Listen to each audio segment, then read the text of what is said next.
अच्छा जी, हमने कल स्टार्ट किया था testing of hypothesis, difference between two means. अब इसमें हमारे पास 3 केसेस बनते हैं। इंडिपेंडेंट सैंपल्स हैं, तो इंडिपेंडेंट सैंपल्स में हमारे पास 3 केसेस थे। कल हमने देखा था कि फर्स्ट केस हमारे पास होता है जब हमारे पास नॉर्मल पॉपुलेशन होती है, नॉन वेरिएंस होता है, यानी कि वेरिएंस नॉन हो तो बाकी हम सैंपल साइज चेक नहीं करते हैं, वो स्मॉल हो या लार्ज हो हम इसलिए लगाते हैं। सेकंड केस हमने देखा था कि हमारे पास जो है नॉर्मल पॉपुलेशन हो, जो वेरिएंस है वो अननोन हो और स्मॉल सैंपल साइज हो। ठीक है, स्मॉल सैंपल साइज और वेरिएंस अननोन, ये 2 कंडीशंस होती हैं, तो हम टी टेस्ट लगाते हैं इसमें। ठीक है, और टी टेस्ट में हमेशा हम SPU यूज़ करते हैं, एस जो है पूल्ड वेरिएंस यूज़ करते हैं, कंबाइंड वेरिएंस यूज़ करते हैं, ये इसका फॉर्मूला आता है और इसकी डिग्री ऑफ फ्रीडम ये होती है।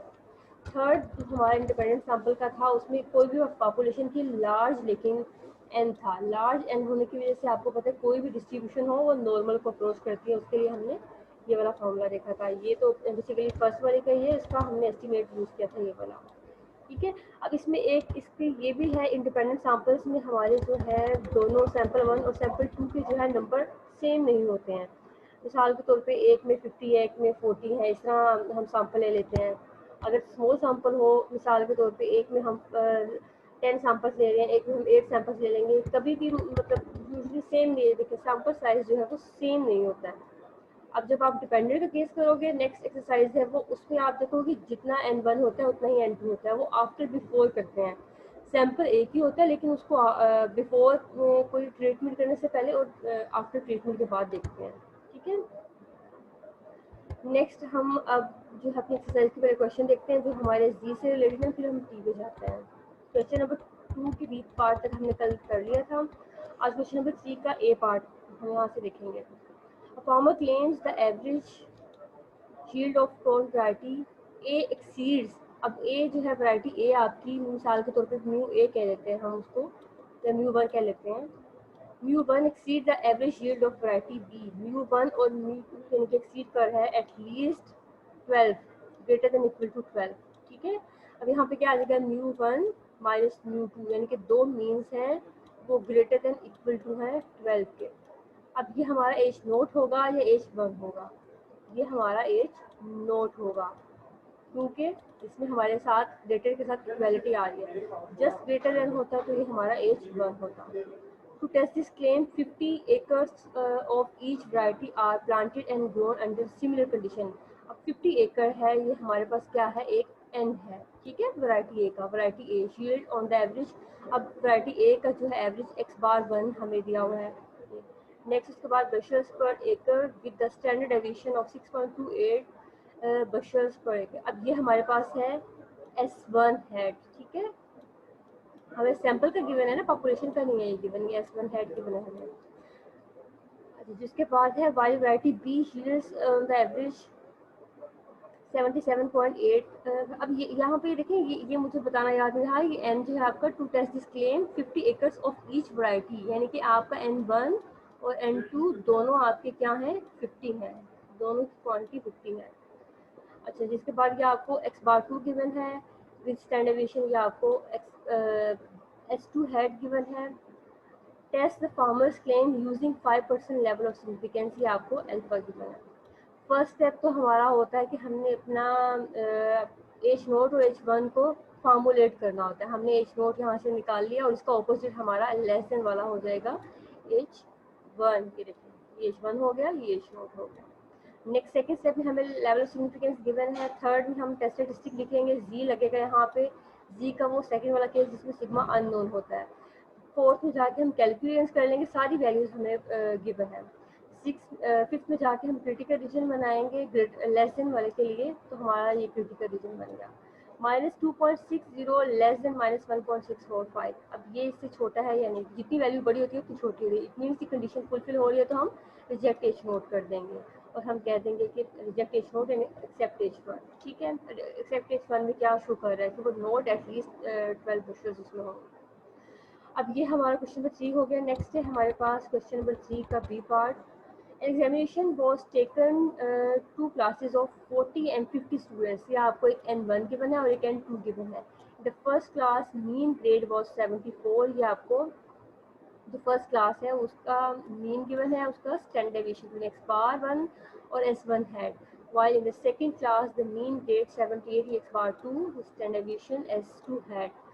Is there significance difference. अब ये मैंने आपको बताया था, ये वर्ड्स याद रखने हैं। सिग्निफिकेंस जहाँ पे वर्ड्स यूज हो जाता है तो यहाँ पे हम क्या यूज करते हैं, इक्वलिटी, इक्वल टू और नॉट इक्वल टू वाला हम अपना एच नोट और एच वन बनाते हैं। और ये चीज़ें याद रखनी है, changeable, not changeable, reasonable, consistency, sufficiency, ये जो सारी टर्म्स यूज होंगे तो इसका मतलब है हमें हाइपोथेसिस में इक्वल टू और नॉट इक्वल टू वाला बनाना है।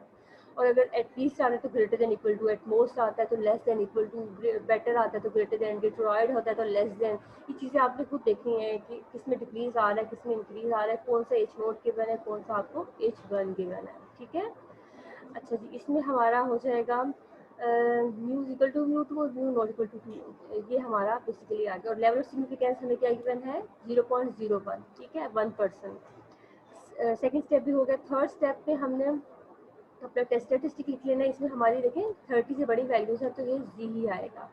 ठीक है, नेक्स्ट फोर्थ स्टेप में हम कैलकुलेशंस करेंगे। फिफ्थ में हमने जाके क्रिटिकल रीजन अपना बनाया। अब क्रिटिकल रीजन आपको पता है इसमें टू टेल है ना, ये equal to not equal to वाला टू टेल होता है। इसमें जी अल्फा बाय 2 और जी 1 माइनस अल्फा बाय 2 दोनों वैल्यूज निकाल के आपने कंडीशंस देखनी है। अगर एक कंडीशन भी जो है फुलफिल हो रही है तो आपका रिजेक्ट एच नोट ही होगा, और अगर दोनों कंडीशन फुलफिल नहीं हो रही तो हम एक्सेप्ट एच नोट करेंगे। यहाँ से हम देख लेते हैं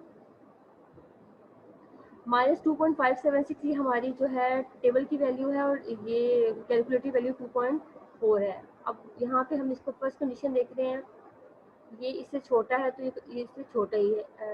-2.576 इससे छोटा है। फर्स्ट कंडीशन क्या होती है हमारी, G less than G alpha by 2। Alpha by 2 की वैल्यू हमारे पास -2.76 है और ये 2.4 लेस देन, इस मीन ये कंडीशन फुलफिल नहीं हो रही। ठीक है, नेक्स्ट कंडीशन हमारी होती है G greater than G 1 minus alpha by 2। अब यहाँ पे पॉजिटिव के साथ ये वाली वैल्यू आ जाएगी और ये वाली 2.4, ये कंडीशन हमारी फुलफिल नहीं हो रही। 2.4 जो है वो बड़ा नहीं है 2.576 से, ये कंडीशन भी फुलफिल नहीं हो रही। तो दोनों कंडीशंस फुलफिल नहीं हो रही तो हम क्या कर लेंगे, एक्सेप्ट एच नोट कर लेंगे। अगर एक कंडीशन भी फुलफिल होती है तो हम रिजेक्ट एच नोट कर देते हैं।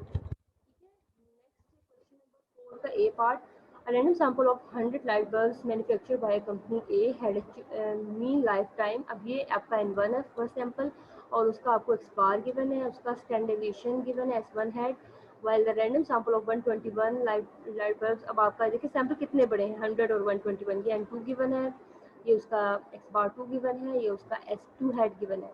Are the mean lifetime times of bulbs manufactured by two companies are significantly different। अब इसमें भी सिग्निफिकेंटली डिफरेंट पूछा है, दोनों में जो है मैन्युफैक्चर है सिग्निफिकेंटली डिफरेंस आ रहा है उसमें या नहीं आ रहा। तो इसके लिए भी हम इक्वल टू और नॉट इक्वल टू वाला अपना है एच नोट और एच वन बनाएंगे। ठीक है, सेकंड स्टेप में हमें लेवल ऑफ सिग्निफिकेंस गिवन नहीं है तो हम 5% ले लेंगे।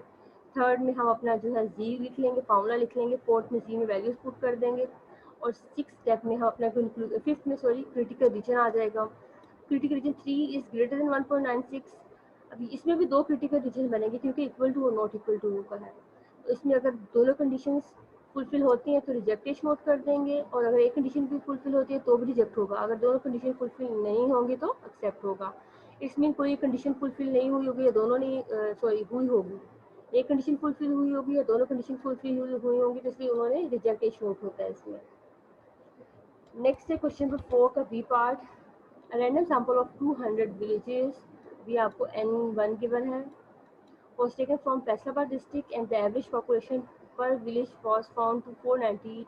ये आपको एक्स बार गिवन है, ये S1 हैड गिवन है। अनदर सैंपल 200 विलेज, अब देखिए कितने बड़े हैं इसमें, ये N2 गिवन है, from the same district give an average, ये आपको एक्स बार 2 गिवन है, ये आपको S2 गिवन है, S2 हैड गिवन है। is the difference between the average of two samples statistically significant। अब इसमें भी हमने स्टैटिस्टिकली सिग्निफिकेंट चेक करना है तो इसमें भी हमारे पास हाइपोथेसिस क्या आ जाएगा, इक्वल टू और नॉट इक्वल टू वाला आ जाएगा, यानी कि μ1 माइनस μ2 इक्वल टू 0। आप ऐसे भी लिख सकते हो और आप ऐसे भी लिख सकते हो, आप कितनी मर्जी लिखें। इसको इधर ले आएंगे म्यू टू को तो ये इधर जीरो रह जाएगा ना, आप ऐसे भी लिख सकते हैं और ऐसे भी लिख सकते हैं, जैसे आपका दिल चाहेगा। सेकेंड स्टेप में आपको लेवल ऑफ सिग्निफिकेंस इसमें भी गिवन है तो आप 5% ले लेंगे। थर्ड में आपने टेस्ट स्टैटिस्टिक इसमें जी लगेगा कि कितना लार्ज एन है, चाहे आपका सिग्मा स्केल जो है अननोन है लेकिन लार्ज आपका एन है इसलिए जी लगेगा। फोर्थ में आपका कैलकुलेशंस कर लेंगे। फिफ्थ में जाकर आपने क्रिटिकल रीजन बना लेना है और सिक्स में जाकर उसकी बेस पे कंक्लूजन कर देना। ठीक है, नेक्स्ट है क्वेश्चन नंबर 4 का C part. The means of simple samples of 500 and 400। अभी आपको n1 गिवन है, n2 गिवन है, उसका x बार 1 गिवन है, x बार 2 गिवन है। Can the samples be regarded as a drawn from population of standard deviation 5।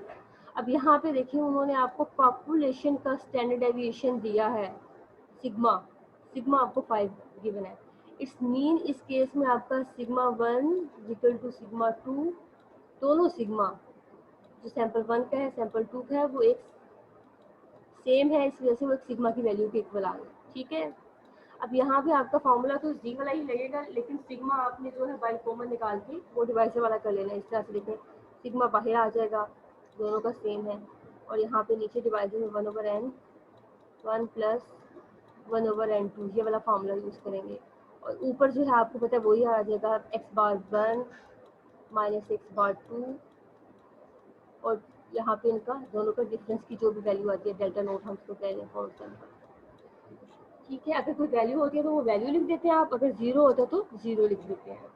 ठीक है, next इसके बाद आप इस मामले में वैल्यूज पुट करेंगे, अपना कंक्लूजन करेंगे और जो है इसके बाद आपका रिजल्ट आ जाएगा, एक्सेप्ट हो रहा है या रिजेक्ट हो रहा है। इसके बाद आपका जो है टी वाला टेस्ट आता है, लेकिन हम पहले इसकी एग्जाम्पल्स देख लें।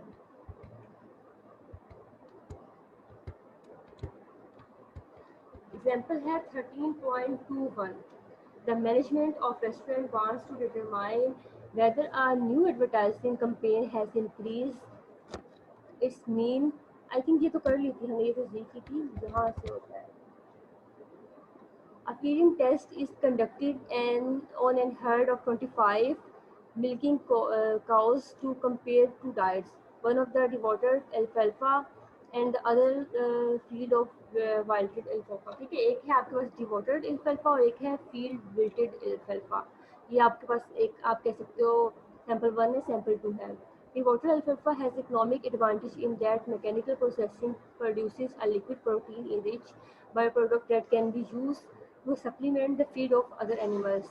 A sample of 12 cows, अब ये आपके पास N1 हो गया, randomly selected from a herd of devoted alfalfa। अब देखो उन्होंने सैंपल 1 devoted से लिया है, 13 remaining cows from field wilted हो गया, ये आपका N2 हो गया field wilted from the observation made over a 3-week period in the average daily milk production in the pound से क्वालिटी स्पेस। अब आपको विल्टेड जो है फील्ड विल्टेड अल्फा और डिवाइडेड दोनों गिवन है। अब ये याद रखना है कि इंडिपेंडेंट सैंपल्स है तो इसमें ज़रूरी नहीं है कि दोनों सेम हो, ये 13 है तो ये भी 13 हो, ये 13 है तो ये 12 है। जब आप नेक्स्ट एक्सरसाइज करेंगे उसमें आपके पास डिपेंडेंस चेक करेंगे तो आप उसमें देखेंगे आपके जितने इसमें सैंपल्स हैं फर्स्ट में मतलब उसमें भी सेकंड में भी इतने होंगे। वजह ये होगी कि एक ही आपने फील्ड लिया होगा, एक ही आपने उसमें मतलब कोई भी सैंपल लिया होगा, उसको बस आफ्टर बिफोर चेक करना है, कोई ट्रीटमेंट अप्लाई करने से पहले और कोई ट्रीटमेंट चेक करने के बाद। ठीक है, ये चीज़ याद रखनी है। इंडिपेंडेंट में इक्वल होना ज़रूरी नहीं है लेकिन डिपेंडेंट में इक्वल ही सैंपल का साइज होगा। अच्छा जी, do the data strongly indicate that the milk yield is less than. अब ये देखिए लेस आ गया, इसका इसमें आपका लेस देन यूज़ होगा इसमें devoted alpha then the field alpha. अब डिवोटेड हमारे पास जो है यहाँ पे इन्होंने 37 सैंपल दिए, फील्ड वाला फर्स्ट दिया है। यहाँ पे ऊपर से तो हमें इतना क्लियर नहीं था लेकिन यहाँ पे देखें फील्ड वाला फर्स्ट है सैंपल और डिवाइडेड सेकेंड सैंपल है। अब उन्होंने कहा है कि आपने देखना है जो लेस होगा, इट्स मीन आपका μ2 है जो हो तो लेस देन μ1 हमने इसमें चेक करना है, क्योंकि क्या लिखा हुआ है milk yield is less than आ गया, डिवोटेड अल्फा सेकंड वाला सैंपल पहले आ गया, सेकंड वाला सैंपल लेस देन है फर्स्ट वाले सैंपल की, हमने ये चेक करना है। और अल्फा हमारे पास क्या है 5%। अब इस डाटा में आपको ना तो मीन गिवन है ना आपको एक्स गिवन है, बस एन और वैल्यूज गिवन है।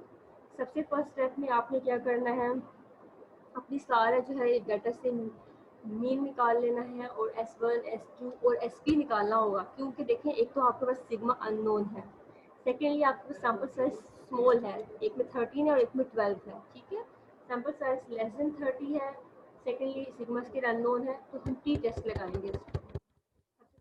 सबसे पहले एक्स बार फाइंड कर लिया, एक्स बार टू फाइंड कर लिया, और उसके बाद जैसे भी आपको इजी लगे आप ये इस तरह से निकालना चाहते हो डेविएशन, इस तरह से जैसे आपको इजी लगे आपने फाइंड कर ली, और यहाँ से एस पी। अब ये आपको पता है जब टी लगना है तो उसमें एस पी लगना ही है, ठीक है, ये याद रखनी है बात। इस वजह से हमने एस पी पूल्ड वेरिएंस या पूल्ड स्टैंडर्ड डेविएशन निकाल लिया। सारी कैलकुलेशंस करने के बाद हम अपना वो जो 6 स्टेप्स हैं उन पे जाएंगे। हमने सबसे पहले नल हाइपोथेसिस और ऑल्टरनेटिव हाइपोथेसिस लिख लिया। अभी मैंने आपको बताया था mu two less then mu one वाला इसमें केस बनता है, तो आप इसको फर्दर ऐसे भी लिख सकते हैं। अब लेस देन वाला केस आपको पता है एज वन में आता है, और फिर उसका ऑपोजिट हमारा ग्रेटर देन इक्वल टू आ जाता है, वो एज नोट में आ जाएगा, ठीक है। चाहे तो आप ऐसे लिख लें, चाहे आप ऐसे लिख लें। सेकेंड स्टेप हमारा लेवल ऑफ सिग्निफिकेंस हो गया। थर्ड में टेस्ट स्टेटिस्टिक आ गया हमारे पास, जो हमने टी का फॉर्मूला लिख लिया। फोर्थ में हमने कैलकुलेट कर ली, टी के जो है रिजल्ट आ गया। नेक्स्ट हमारा क्रिटिकल रीजन होता है, क्रिटिकल रीजन में हमने अपने टेबल से वैल्यू चेक कर ली।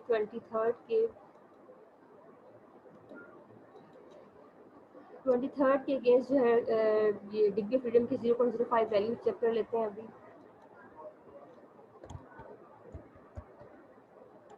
23 और 0.05 तो नेक्स्ट पेज पे वो है।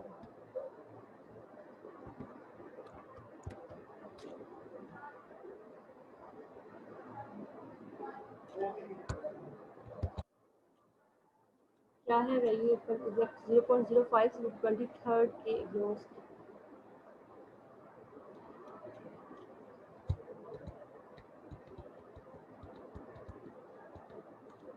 नोटिस 23rd है और 0.05 यहाँ पे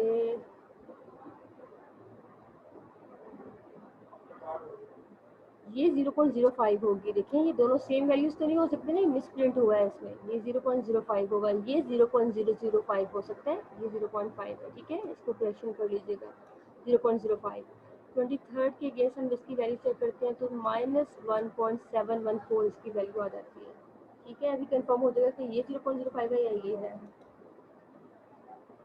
ये वाली है। इट्स मीन आपका जो ये वैल्यू है देखें 0.025 के बाद 0.05 वैल्यू आती है। इसको अपने जो है अगर आपकी चेंज नहीं है तो चेंज कर लें अपने टेबल में, बुक में।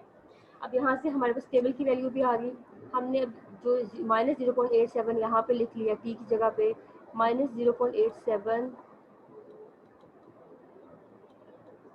Is less then -1.714। अब ये कंडीशन फुलफिल हो रही है या नहीं कि -0.87 छोटा है इससे। जितनी छोटी वैल्यू होती है नेगेटिव में उतनी बड़ी होती है वो, ठीक है। इट्स मीन हमारी कंडीशन फुलफिल नहीं हो रही। हम एक्सेप्टेशन नोट करेंगे और बता देंगे एक्सेप्टेशन में क्या है, ठीक है। नेक्स्ट एग्जांपल हमारे पास 13.23 two random samples taken independently from a normal population with identical variances are these. Identical variances है तो इसमें माइंड में क्लिक होना चाहिए, हो सकता है कि टी का टेस्ट हो। अभी जब तक हम आप क्वेश्चन पूरा नहीं पढ़ते हैं, आपके पास एन की वैल्यू देखिए 12 है, 18 है, इट्स मीन सैम्पल साइज तो स्मॉल है। सेकंड स्टेप हम चेक करते हैं कि हमारा सिग्मा नोन है या अननोन है। अब हमारा सिग्मा भी अननोन है, हमें जो है उसके एस्टिमेट्स गिवन है। दोनों कंडीशन फुलफिल होगी तो हमने टी टेस्ट लगाना है इसमें, आपको इस बार गिवन है।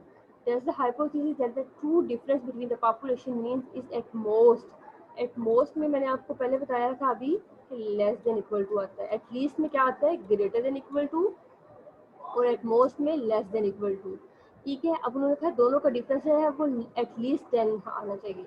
इस मीन आपका क्या आएगा mu one minus mu two less than equal to 10 एक स्पेसिफिक वैल्यू के इक्वल आएगा।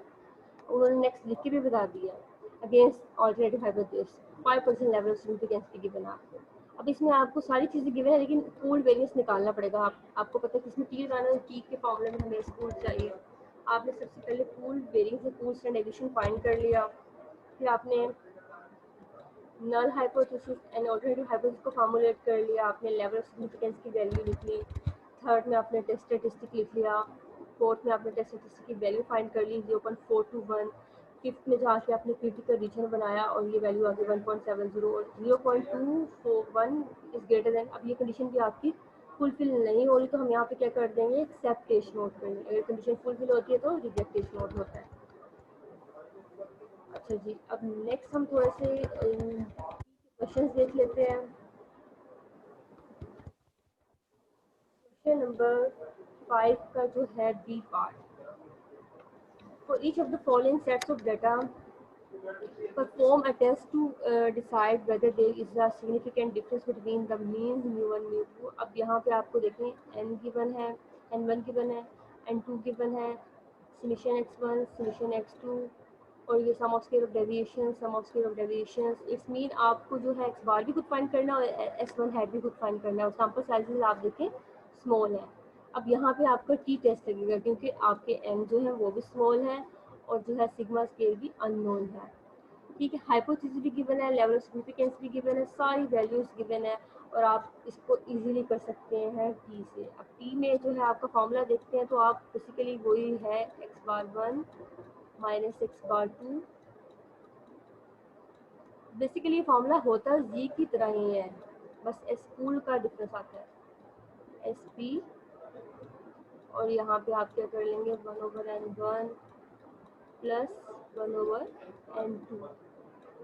ठीक है, और स्कूल जो है आपका वो डिफरेंट तरीके से निकल सकते हैं। जहाँ पे आपको कुछ जगह पे वैल्यूज गिवन होती हैं तो आप समीशन वाला फॉर्मूला यूज़ करेंगे, कुछ जगहों पे डेविएशन गिवन तो डेविएशन वाला यूज़ करेंगे, कुछ जगहों पे आपको एस गिवन होते हैं तो आप एस वाला यूज़ करेंगे, एस पुट करके। ठीक है, जैसे डाटा गिवन होगा उसके अकॉर्डिंग। और इसका आपको पता है टेस्ट स्टैटिस्टिक में भी तो क्रिटिकल रीजन में भी सॉरी आपका जो एक चेंज आता है कि आपने डिग्री ऑफ फ्रीडम के कोरस्पॉन्डिंग अपनी वैल्यू देखनी होती है लेवल ऑफ सिग्निफिकेंस की।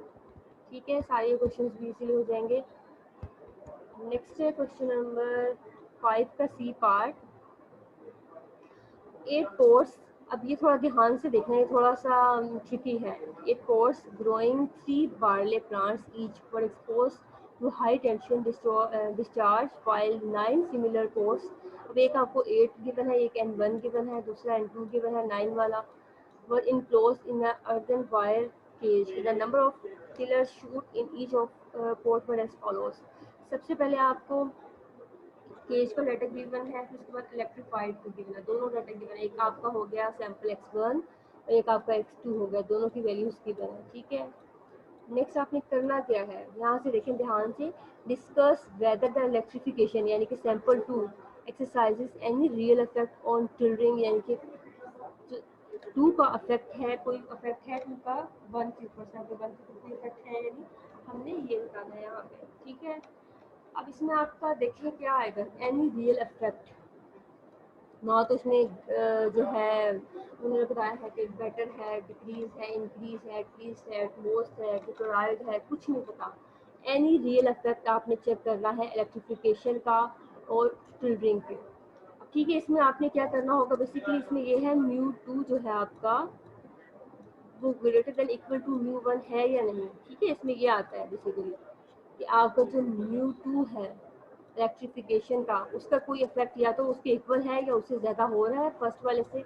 ये हम चेक कर रहे हैं कि या तो उसका मीन जो है केस्ट के इक्वल है या उससे ज़्यादा हो रहा है, ये बेसिकली चेक कर रहे हैं।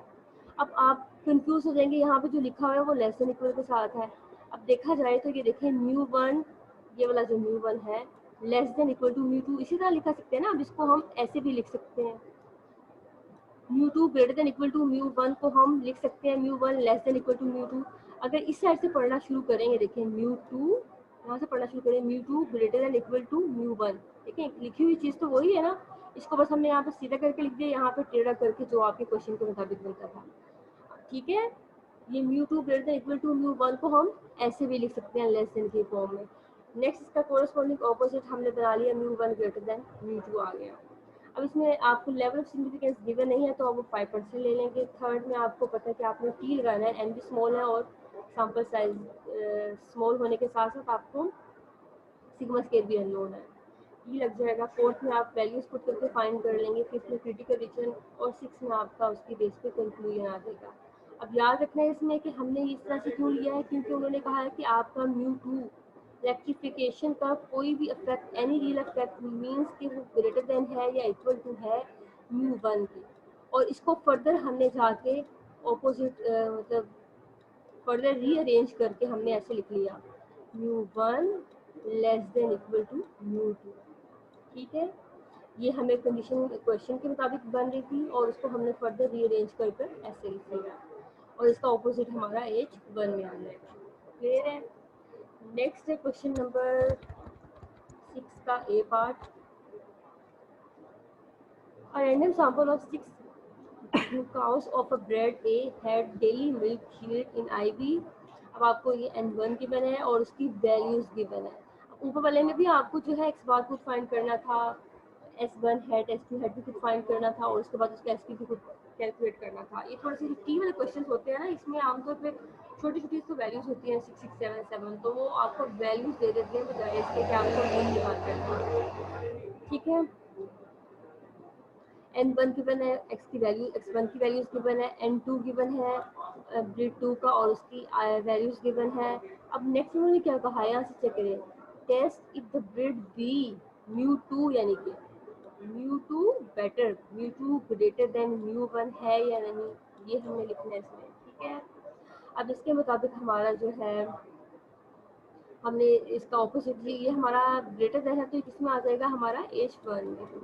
अगर ये हमारा जो है ग्रेटर देन इक्वल टू होता तो एच नोट में आता इस, अब लेकिन यहाँ पे जस्ट ग्रेटर देन है तो हमारा एच वन में आ जाएगा। इसको हमने अपने एच वन में लिख लिया, इसके ऑपोजिट हमने एच नोट बना लिया। लेवल ऑफ सिग्निफिकेंस आपको गिवन है, आपने वो लिख लिया। थर्ड में आपने जाके टेस्ट टी की जो है फॉर्मूला लिख लिया। फोर्थ में जाके आपका कैलकुलेशंस होंगी और वो सारे आप कर लेंगे। फिफ्थ में क्रिटिकल रीजन आ जाएगा और सिक्स में कंक्लूजन हो जाएगा। ठीक है, ये थोड़ा सी लेंथी क्वेश्चन है क्योंकि इसमें आपको एक्स बार भी फाइंड करना पड़ेगा और S1 S2 हेड भी फाइंड करना पड़ेगा और SP भी फाइंड करना पड़ेगा। ठीक है, इसमें चीज़ें आपको कैलकुलेट करके दी हुई नहीं है, मोस्टली खुद करनी पड़ेंगी। नेक्स्ट है क्वेश्चन नंबर 6 का बी पार्ट।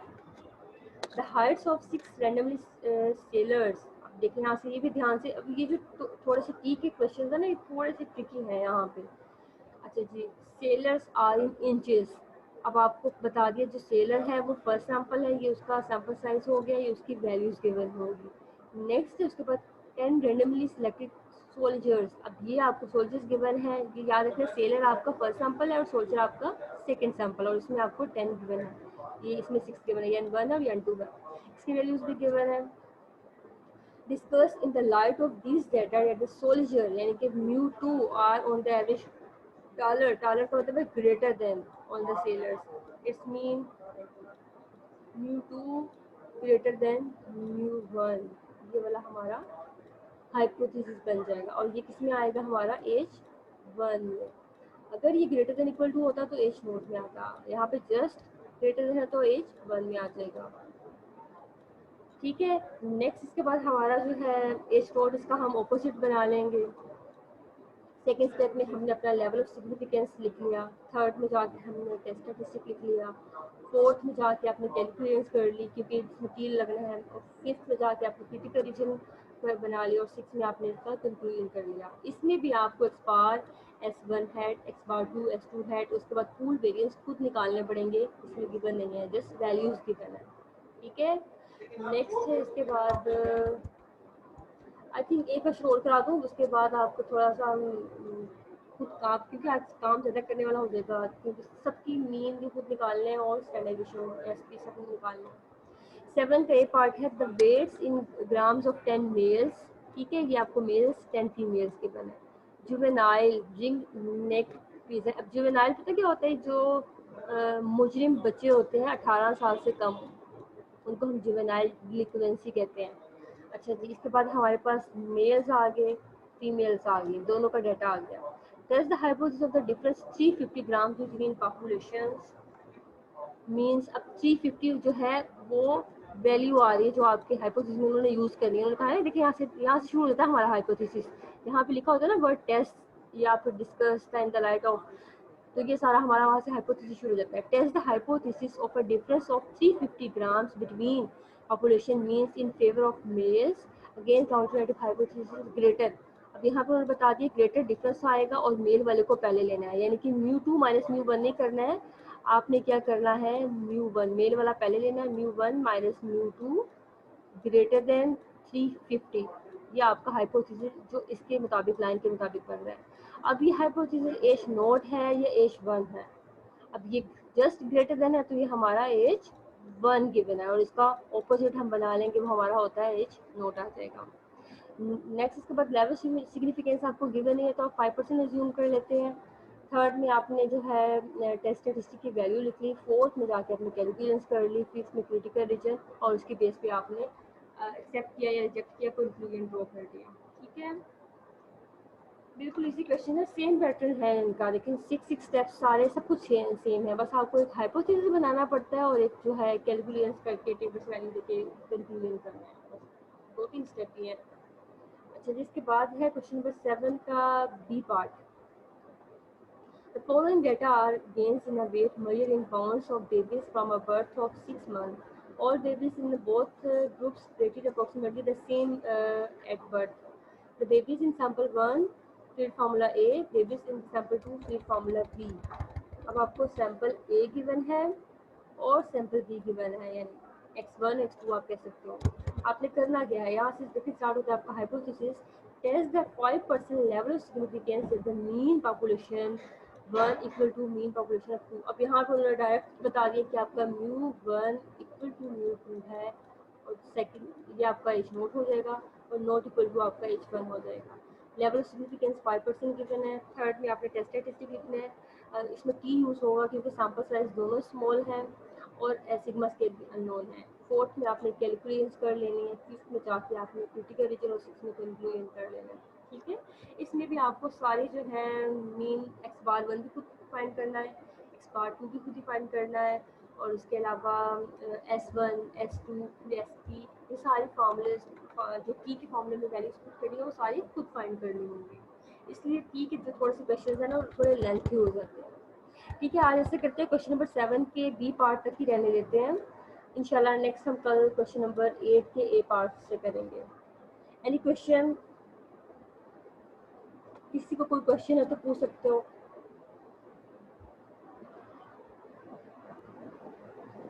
मैम अस्सलाम वालेकुम। वालेकुम अस्सलाम। मैम मेरे ना एक्सरसाइज के ना 2 का ए भी नहीं हो रहा था और 2 का बी भी नहीं हो रहा। 2 का ए और 2 का बी जी चलो अच्छा वो देखते हैं, एक बार मैं आपकी एक्सरसाइज जो है अटेंडेंस की जो है वो ले लूँ एक minute.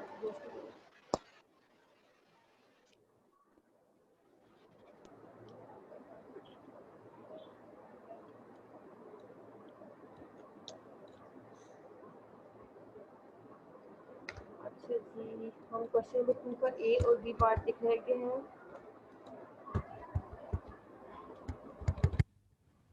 Random sample of 100 professors वो इन प्राइवेट कॉलेज, ये आपको मैंने बताया था N1 गिवन है और प्राइवेट कॉलेज वाला आपको एक याद रखना है सैंपल 1 गिवन है और एवरेज मंथली सैलरी आप या आपको एक्स बार गिवन है, स्टैंडर्ड डेविएशन S1 हेड गिवन है।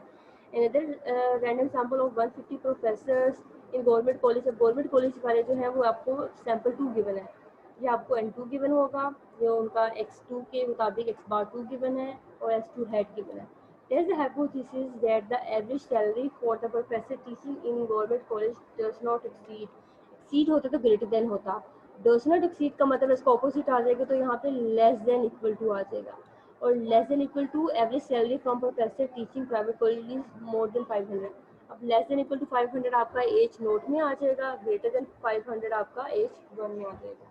इसमें क्या मुश्किल है, इसमें आपने सारा सब चीज़ें तो गिवन, आपने एक्स बार 1 की वैल्यू पुट करनी है, एक्स बार 2 की वैल्यू पुट करनी है, ये μ1 μ2 की वैल्यू जो आई है ये वाली पुट करनी है। नेक्स्ट में आपको नीचे जाएंगे डिनोमिनेटर में तो आपको S1 भी गिवन S1 स्केयर कर लोगे ओवर N1, S2 आपको गिवन S2 स्केयर कर लोगे ओवर N2, तो आप और उसका अंडर रूट ले लेंगे, आप फाइंड कर सकते हो, सब चीज़ें तो गिवन है इसमें। नेक्स्ट क्वेश्चन नंबर 2 का बी पार्ट है, इसको भी ध्यान से देखें।